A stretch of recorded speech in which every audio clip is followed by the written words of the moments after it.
नमस्कार बंधुरा welcome to my channel homestyle cooking with Sonali. आशा करी सबाई खूब भालो आछेन सुस्थ आछेन। आज के निये चले एलाम सेई शीतेर दिने गरम गरम डालपुरी रेसिपि। तो डालपुरी रेसिपिटा आमी किभाबे तैरी करछि चलुन आजके आपनि सेटा देखे निन। डालपुरी करार जोन्नो बंधुरा एखाने देखुन छोलार डाल आमी नियेछिलाम। तो छोलार डालटाके भालो करे बेटे नियेछि आर जेटा करेछि सेटा हच्छे छोलार डालटाके 4 থেকে 5 ঘন্টা আমি জল দিয়ে ভিজিয়ে রেখেছিলাম। তারপরে দুটো কাঁচা লঙ্কা দিয়ে ডালটাকে আমি ভেজে নিয়েছি। আর আপনারা যতটা পরিমাণে করতে চান সেইভাবে আপনারা ডালটা নেবেন। এখানে আমি আমার মতো ডাল বাটাটা করে নিয়েছি, যতটা আমার লাগবে সেইভাবে করে নিয়েছি। তো এবার আমি পুরটাকে আগে তৈরি করব। তো এখানে দেখুন কড়াইটা বেশ ভালো মতো গরম করে নিয়েছি। এবার দিয়ে দিচ্ছি এখানে সাদা তেল, অল্প করে সাদা তেল দিয়ে দিলাম। তার সাথে আমি সামান্য পরিমাণে একটু ঘি মিশিয়ে দিচ্ছি। ঘি দিলে কিন্তু সেন্টটা খুব ভালো আসে। তো দেখুন সামান্য পরিমাণে ঘি দিয়ে দিলাম। ঘিটা একটু গলে গেলে দিয়ে দিচ্ছি এখানে হিং,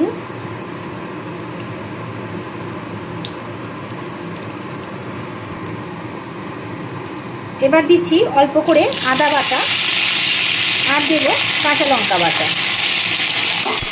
ভালো করে আদা কাঁচা লঙ্কাটা একটু নাড়াচাড়া করে নিয়ে হিঙের সাথে তারপরে এর মধ্যে ডাল বাটাটা আমি দিয়ে দেব।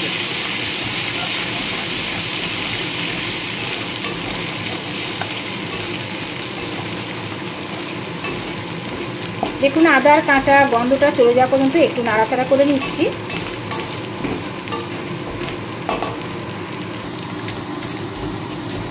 আদাটা ভালো মতো ভাজা হয়ে গেছে। এবার এর মধ্যে আমি দিয়ে দেব ডাল বাটাটা।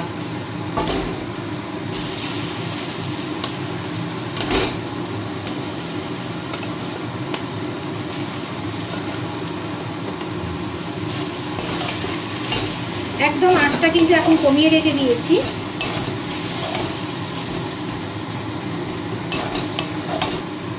দিয়ে দিচ্ছি পরিমাণ মতো হলুদ,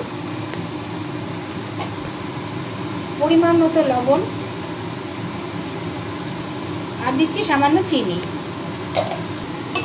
এবার খুব ভালো করে মিশ্রণটাকে সমানে নাড়াতে হবে।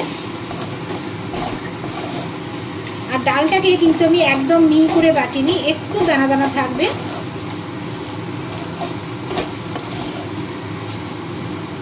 এই ডালপুরিটা শীতের দিনে কিন্তু দারুণ খেতে লাগে। অবশ্যই আপনারা বানিয়ে বাড়িতে খাবেন। আর এর মধ্যে ডালটাকে যদি একটু বেশি সময় ভিজিয়ে রাখা যায় তাহলে কিন্তু আরও ভালো হয়। তো আমি 3 থেকে 4 ঘন্টা বা 4 থেকে 5 ঘন্টা এরকম মতো ভিজিয়ে রাখবেন। দেখুন যখন নাড়তে নাড়তে এইরকম একদম ঝরঝরে মতো হয়ে আসবে তখন কিন্তু পুরটা আমার রেডি হয়ে গেছে। আর এই যে নিচে লেগে গেছে এগুলো তার মানে কি এটা পুরটা কিন্তু সম্পূর্ণ রেডি। এবার আমি এই পুরটাকে নামিয়ে নেবো আর একটু ঠান্ডা করে নেবো। পুরটা সম্পূর্ণ রেডি হয়ে গেছে, আমি এবার নামিয়ে নিচ্ছি।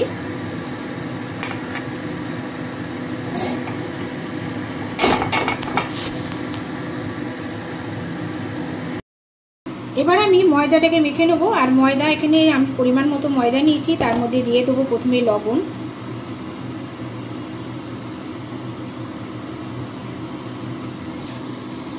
দিচ্ছি চিনি।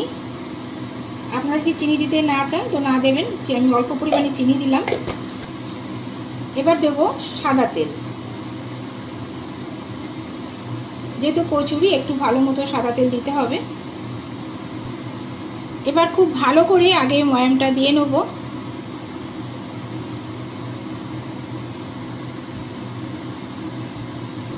দেখুন ময়ামটা এমনভাবে দিতে হবে যাতে মুঠো করলে ময়দাটা ঠিক এইভাবে একটা মুঠির মধ্যে চলে আসে, যাতে এটা দেখুন দেখলে বোঝা যায় যে খুব সুন্দর ময়ামটা দেওয়া হয়েছে। এবার অল্প অল্প জল দিয়ে আমি ময়দাটাকে মেখে নেব। একবারে বেশি জল দেবো না, আস্তে আস্তে জল দিতে হবে।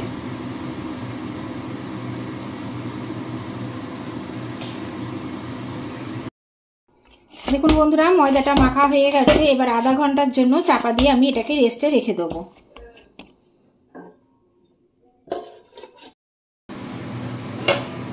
আধ ঘন্টা পর ফিরে এলাম বন্ধুরা। এবার এই ময়দাটাকে আরেকটু ভালো করে মেখে নেব।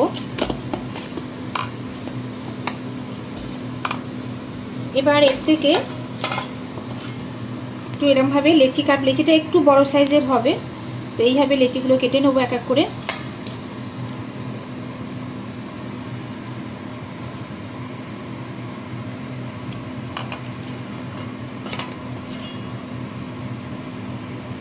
ডালপুরি একটু বড় বড় সাইজের করলে কিন্তু সেগুলো ভালো হয়, দেখতেও ভালো হয়, খেতেও কিন্তু খুব ভালো হয়। তো এরকম সাইজের আমি নিয়ে নিচ্ছি। দেখুন বন্ধুরা, এভাবে লেচি করে নিচ্ছি। এবার এক একটা লেচি নিয়ে আমি একটু তেল লাগিয়ে বেলে নেব। একটু তেল লাগিয়ে প্রথমে বেলে নেব।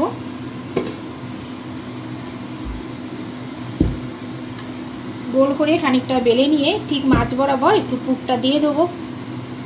ডালের যে পুর করে রাখা রয়েছে সেই পুরটা ঠিক মাঝখানে দিয়ে দেবো।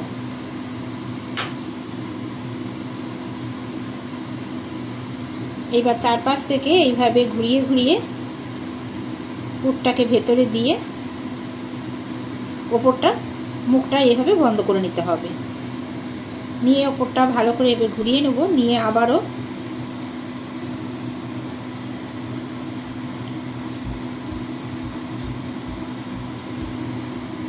এবার সামান্য আরেকটু তেল লাগিয়ে নেব।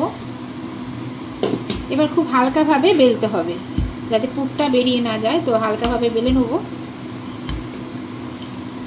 আর এই ডালপুরি একটু মোটা মোটা হয়, কিন্তু একদম পাতলা হবে না। বড় যেমন হবে একটু, তার সাথে কিন্তু মোটাও হবে।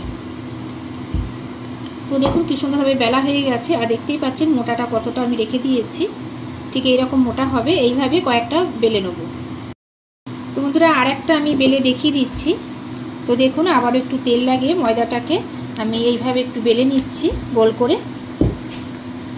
তারপর ঠিক মাঝ বরাবর আমি একটু পুর দিয়ে দেবো। এবার এটাকে এইভাবে ঘুরিয়ে ঘুরিয়ে মুখটাকে বন্ধ করে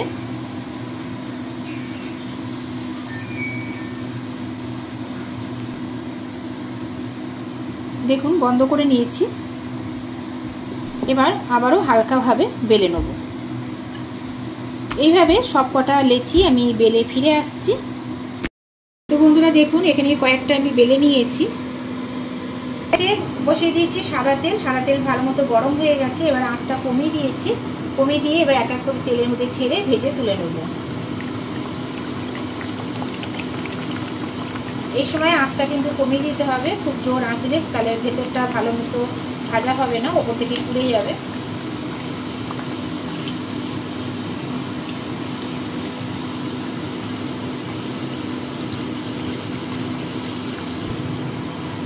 এক পিঠটা হয়ে গেলে এভাবে উল্টে দেবো। আর লালচে লালচে করে সব কটা ডালপুরি কিন্তু আস্তে আস্তে ভেজে তুলে নেব। তো ভাজা হয়ে গেছে ডালপুরি, আমি তুলে নিচ্ছি।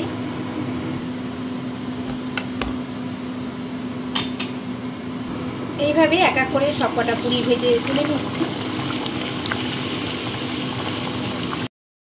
তো বন্ধুরা দেখুন, এখানে ডালপুরি কিন্তু সম্পূর্ণ রেডি হয়ে গেছে। আর কত সুন্দরভাবে তৈরি হয়েছে। তো আপনারাও বাড়িতে এইভাবে তৈরি করুন সেই শীতের দিনে, আর গরম গরম খান। তো বন্ধুরা, যদি ভিডিওটা ভালো লাগে অবশ্যই লাইক কমেন্ট করতে কেউ ভুলবেন না। আর নতুন বন্ধুরা চ্যানেলকে সাবস্ক্রাইব করে পাশে থাকা বেল আইকনটি প্রেস করে দেবেন। সবাই খুব ভালো থাকবেন, সুস্থ থাকবেন। দেখা হচ্ছে আবার পরবর্তী কোনো নতুন রেসিপির সাথে। আজ এই পর্যন্ত, টাটা বন্ধুরা।